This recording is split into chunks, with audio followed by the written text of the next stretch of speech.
Dean Curry here, Fantasy Football RSVP. So let's get right to it with Week 9 of the Waiver Wire. I really like what's going on with Gardner Minshew. For a while it looked like he might have been slumping a little bit, but what I'm seeing is a consistent play. And even with Nick Foles coming back, in Week 11, I believe, at the earliest, it's going to really be hard to produce. I mean, the biggest knock on Minshew is I thought he was being a little conservative. A lot of rookies are. Daniel Lewis, Sam Darnold, list goes on and on. Not getting the ball really downfield. Even Baker Mayfield.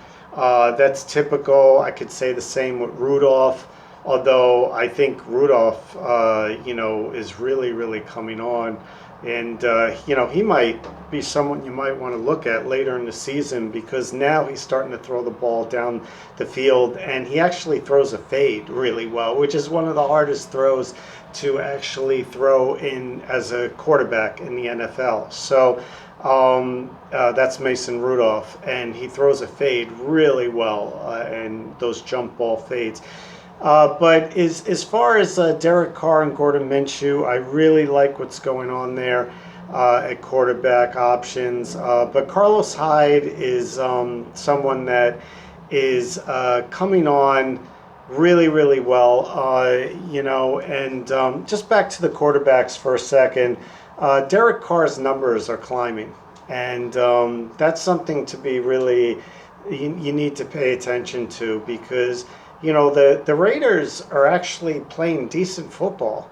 And, they're starting to get guys to fall into position. And their defense is not outstanding, but it's a little underrated. They're playing not bad. They're like in games. They're almost in every game. And, their offense is coming together a little bit. Their running game's coming together, offensive line.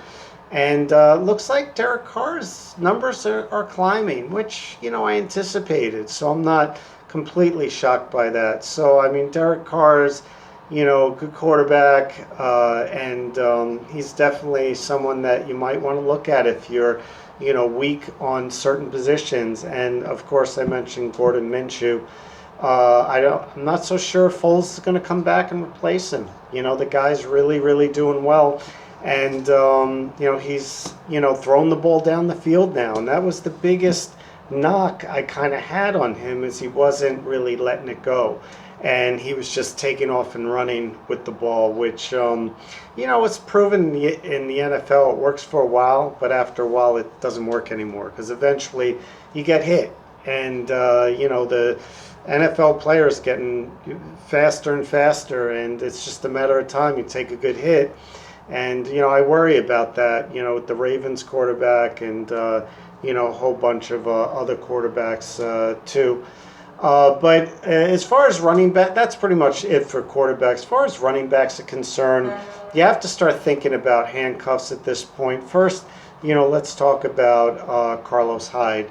He seems to be putting up very consistent numbers each week. And some of that will, depend. I know that Watson got banged around last game, so we got to kind of, hedge some of the things I'm saying because that might alter a little bit if Watson isn't the quarterback or if he misses any time. I know he got knocked around. We're still waiting on some reports with that, but I, want to get this out to you before the waiver wire this evening. And, but as far as that's concerned, Carlos Hyde has been very reliable. And, he might even catch a ball or two for you in a PPR league. But, the guy's, doing really well. And, the whole team is actually doing well. I think they took a little bit of a hit with J.J. Watt going out, but their defense has been playing okay this year. And I think Carlos Hyde is a very, very good option. As far as you have to start thinking about handcuffs at this time of year, and those of you who don't know what a handcuff is, and most of you do, it's basically you're just protecting yourself against a top running back going down, like David Johnson for Arizona, went down, and now they have Drake in there, and Edmonds is now out 3 weeks, and we don't know really the extent of that.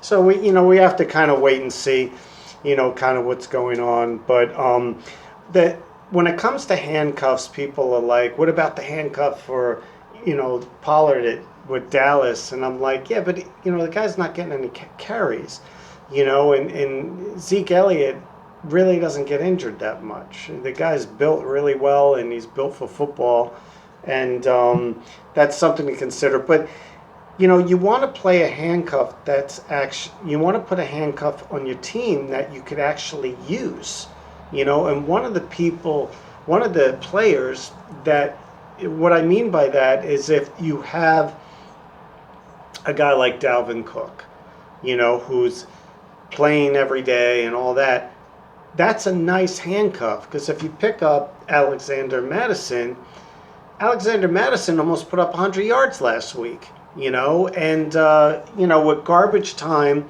if Minnesota's ahead in games, what happens is they use Madison. Madison's so talented that he's probably going to get you 50 or 60 yards, maybe a catch or two a game anyway. Maybe he'll even sneak in and get a touchdown. So, if you're going to use up a roster spot on your bench, you might as well handcuff it with a guy that's a backup, okay? The handcuff is a backup that's actually playing, who's really good.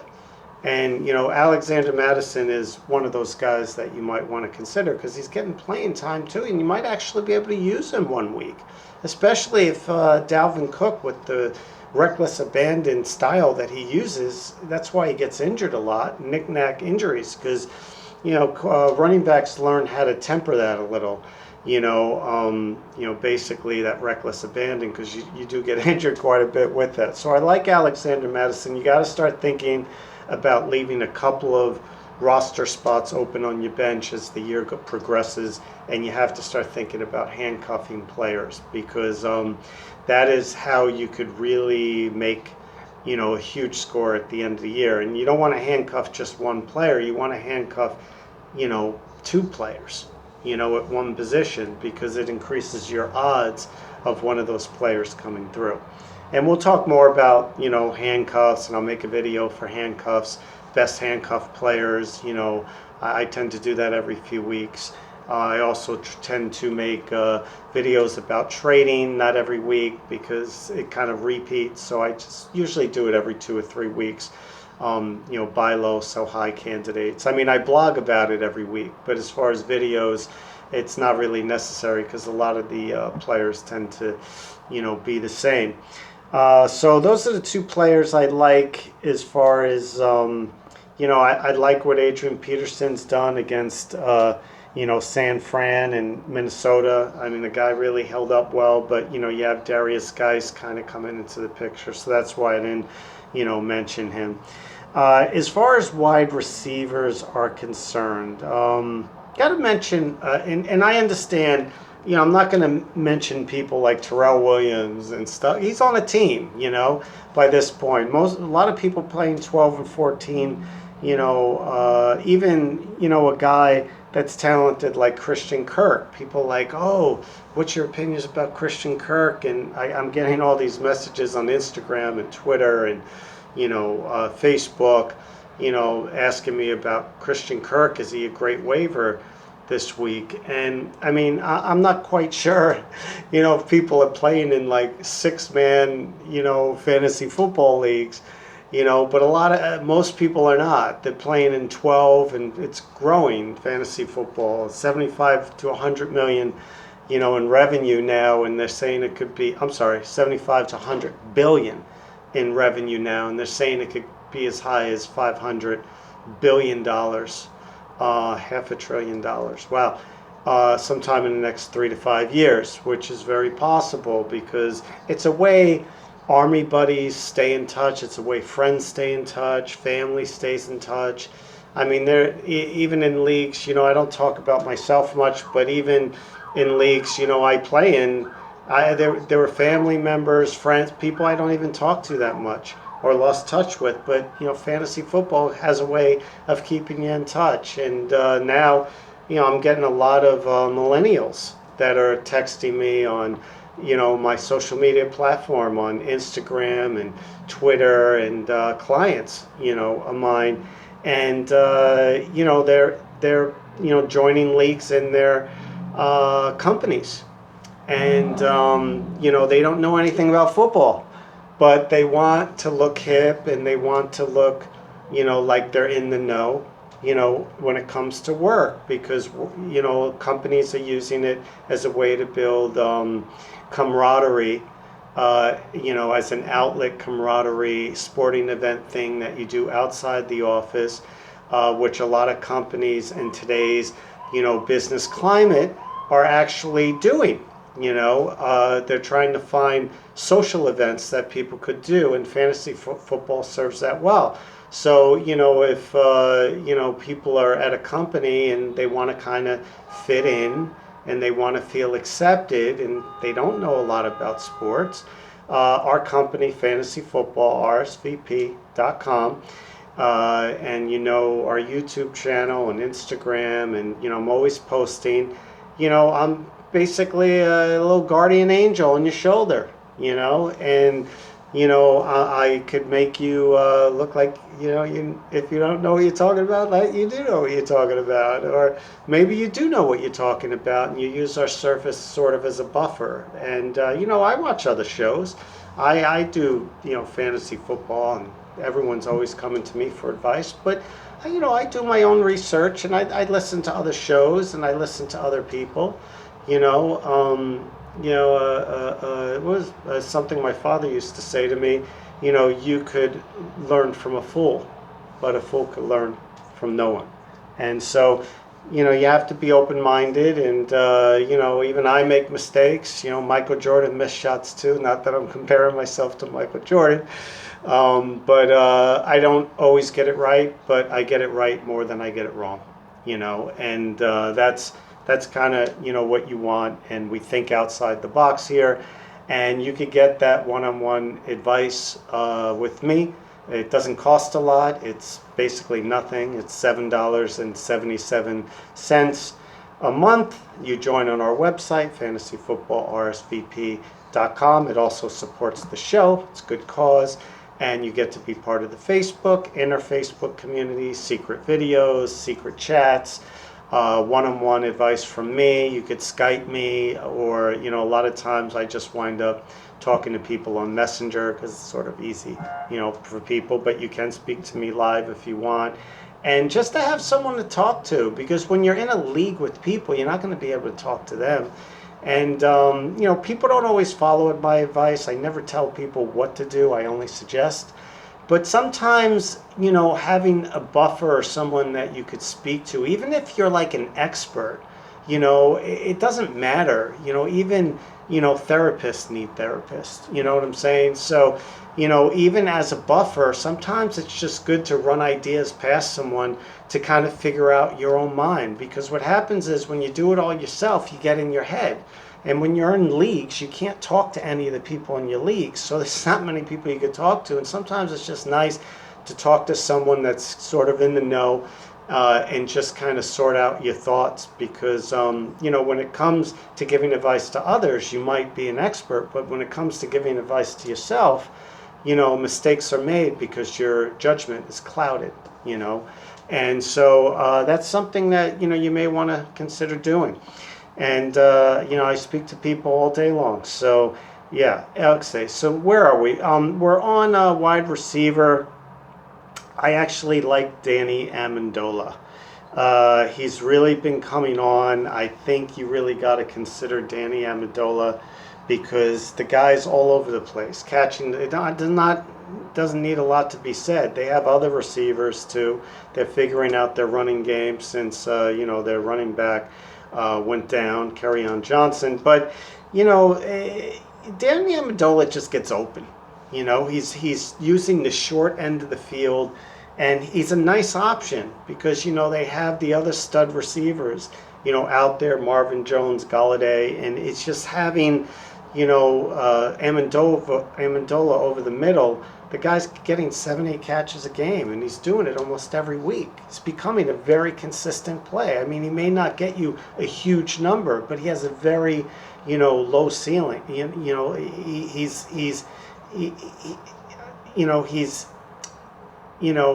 going to get you points, and that's something that, could be really reliable, and, okay, so I like Danny Amendola. Not a lot needs to be said there. I'm not going to mention, guys like Williams and Westbrook. These guys are on teams already.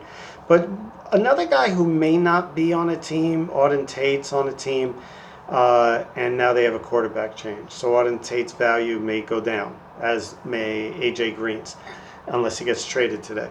But another guy that might actually be on your waiver wire, and his numbers have been climbing up since a recent injury, is DK Metcalf.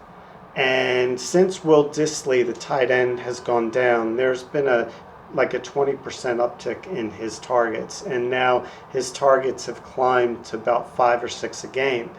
And, the guy, a lot of people don't realize about DK Metcalf that he's basically leading the league in in end zone targets. A lot of people don't know that figure. So, that becomes very reliable analytic, because anytime they're near the end zone, it looks like Russell Wilson is looking for the guy. I mean, I think it was at 11, or not, I think it was at 13. So, I mean, that's a lot in basically 8 games. So that means he's, being targeted, 1.5 time a game in the end zone. That means Russell Wilson's looking for him. The guy's targets are starting to rise, and he's a rookie. He's becoming more comfortable. So that might be a guy that, as the season progresses, I'm not saying play him every week, but as the season progresses, he might be a good guy to have on your bench and play, every now and again in a favorable matchup, like I was telling people last week to do, because the starting corner was out last week, and of course he had a big week and touchdown, and that one kind of worked out. As far as tight ends are concerned, I know the waiver wire is really, really thin, but one guy that probably is available, because he's in somewhat of a timeshare, and the stud is the guy that's on everyone's team. Most people don't pick a tight end timeshare guy. So Dallas Goedert of Philadelphia is probably on your waiver wire. And the funny thing about it is he's scoring almost as many points as Ertz is as Ertz is putting up every week. And the other thing that you might want to look at is not only is he doing that, but he's outpointing Ertz in a lot of weeks. And now they're sort of what Ertz used to be like the touchdown guy. Now it kind of looks like Goddard. And you got to watch the games. You just can't, watch highlights. But if you watch the games, it sort of looks like the trend is going towards Goddard. And they're using Ertz in specialty downs like third down. But other than that, it looks like they're starting to incorporate Goddard. And don't get me wrong, they've been running 2 tight end sets almost all the time. It looks like they're going to do that the rest of the way. So that being considered, if you own Ertz, I'm not saying it's a bad thing. He's going to get production, but at this point, Dallas Goedert is probably available on your waiver wire, and he's pretty consistent. So he may not put up a huge number, but he's probably not going to put up a 2 or 3 either,